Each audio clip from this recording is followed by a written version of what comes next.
大家好呀，欢迎来到幸福美食频道，我是幸福的眼泪。今天来做和扣肉很搭的荷叶夹饼，还有贝壳夹饼，其实就是馒头变换个造型，但是成品看上去就美美哒，看着很有食欲。做好的夹饼可以加任何你喜欢的菜呀、肉啊，早上起来加点火腿肠、鸡蛋也不错。这个做起来也很简单的，做一次发酵的就行。先来揉面，把所有材料放入揉面机里，中速揉8到10分钟左右。我是用5档揉了10分钟。室温20度以上，建议用冰牛奶和面。如果室温特别低的话，也可以把牛奶加热到40度左右再和面。我用的这个配方低筋粉多一点，这样它吃起来的口感会比较松软。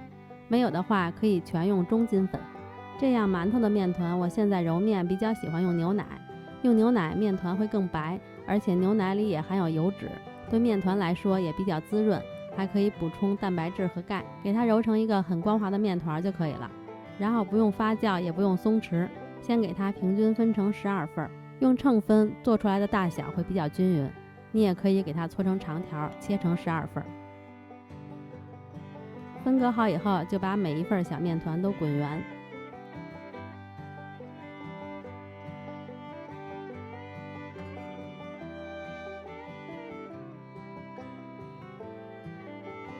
盖好，在室温下松弛10分钟。笼屉上给它抹上油，或者垫上蒸笼纸。10分钟以后就可以整形了。先给面团按扁，然后再擀开，擀成一个牛舌状。翻面，在上面抹薄薄一层的油。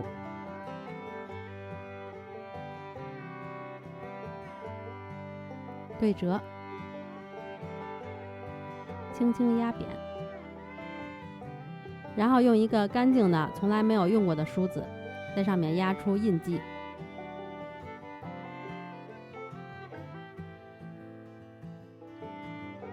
底部再用手捏一下，可以用刮板轻轻地给它缠起来，放在笼屉上，然后再用刮板把侧面有印记的那里再往里推一下。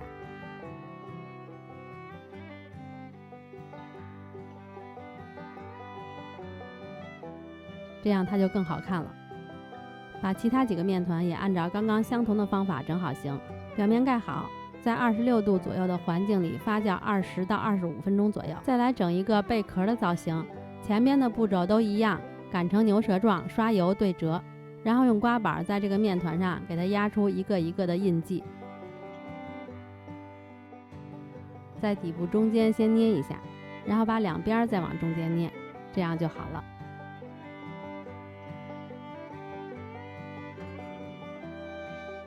还是在26度左右的环境里可以发酵20到25分钟左右。左边是发好的，右边是还没发好的。发好的只是比没发好的稍微胖了一点，然后可以放到蒸锅里，冷水上锅，大火蒸15分钟左右。关火以后焖3分钟再拿出来。我是放到蒸箱里用100度蒸15分钟。蒸好以后它不塌陷，按下去有回弹就好了。这个贝壳的也发好了，也拿去给它蒸熟。我用这个蒸箱蒸完以后会等30秒到1分钟，然后再打开门。因为蒸箱边上是这样写着的，所以我就这样做了。开门的时候先开个缝儿，把热气散出去一些，然后再慢慢的把门打开。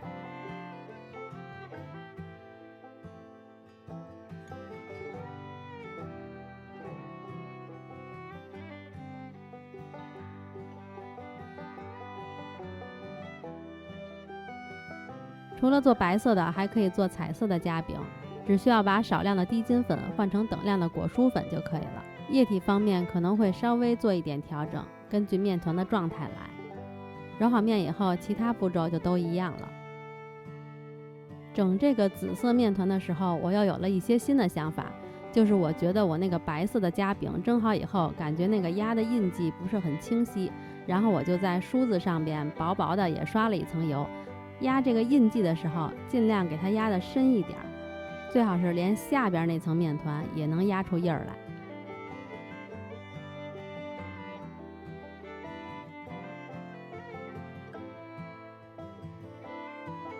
最后那步也可以这样放在手上整，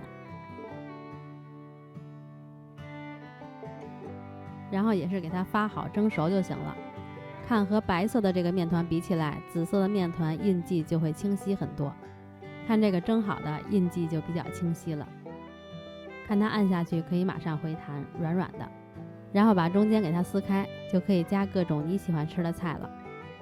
看这个紫色的和我之前做的白色的对比，这个紫色的印记就清晰很多。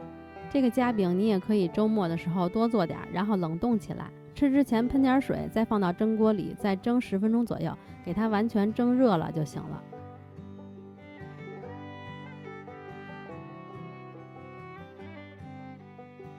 没有扣肉，早上起来我就加点火腿肠、鸡蛋，再来个豆浆，也挺不错的。今天就到这里啦，如果大家喜欢的话也做起来吧。我们下个视频再见啦，拜拜。